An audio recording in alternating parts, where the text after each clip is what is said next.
Welcome to Family and the Feast channel. My name is Janet and this is Chloe again. Chloe is our taste tester. Remember all the ingredients and measurements, it will be listed down below in the description box. Don't forget to like, comment, and subscribe. Hi guys, in today's video we will be making some fried okra and sawfish. Now let's head into the first step. The thing I did was wash and dry my okra, and this is how it looked.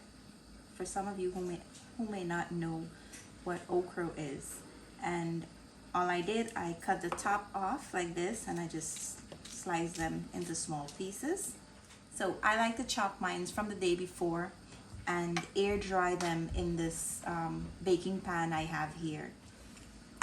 So I'll be putting this on my kitchen counter and just allow it to air dry, and overnight I'll just cover it with a piece of bounty paper or a hand towel. And I'll see you guys back tomorrow. Now fast forward to the next day. So a pot, I have some boiling water and I'm gonna add my sawfish. We're just gonna steam this out.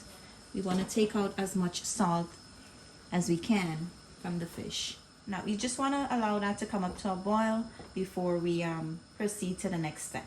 So guys, now that your water come up to a boil and your fish is boiling, you want to just flip them over on the other side, and after letting them boil for another 10 minutes on that side, I'm just going to remove them from the pan.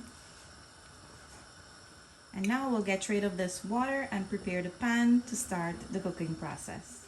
So guys, the next step is going in with some oil. You want to go in with a generous amount of oil here. And here I went ahead and break my sawfish into small pieces. Now when your oil come up to a nice hot temperature, you want to just add your fish in. And we're just going to turn it around to make sure that they're frying on both sides. So the reason I fry my sawfish is to let it stay intact when I add it to my okra.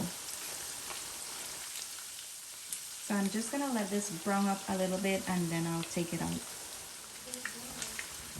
Now after you see they start having a light golden brown color on both sides, you can remove it from the oil.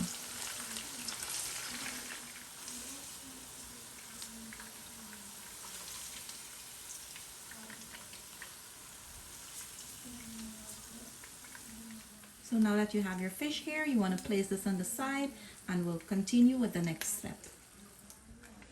So guys, no need to change the oil or anything. We want that fish flavor in there to stay.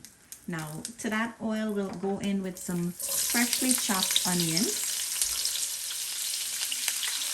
And we're going to go in with some tomato paste. Now adding the tomato paste in the oil helps to reduce a lot of the slime that will release from the okra. I like to fry it in the oil. It's one of my little tips on how to get rid of most of the slime in your okra.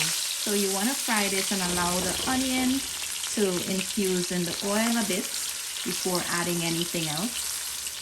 So when you started to smell the onion in the oil, you're going to go in with your freshly minced garlic.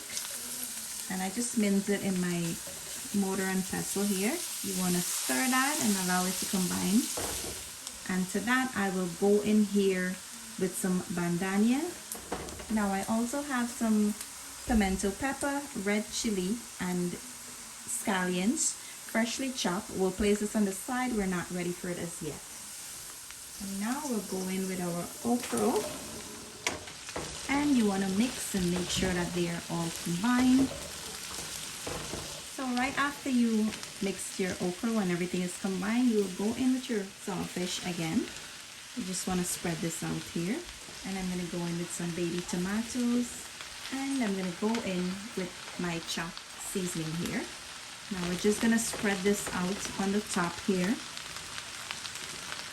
So guys, now that we add in all our seasoning to the pot, you're just going to cover it and allow it to fry for about 5 minutes or so. You don't want to cover it too long because we don't want the okra to have any water in there. Otherwise it will get really slimy and it's going to be very hard to get rid of the slime.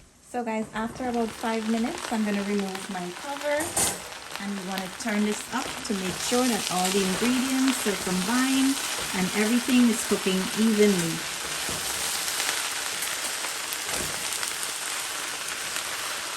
You want to make sure and remember to turn every 4 to 5 minutes or so. So after everything reduced in the pan and you're not seeing too much of slime, you can go in with your dry ingredients. In my plate here, I have some chicken bouillon, complete seasoning, adobo, black pepper, and some paprika.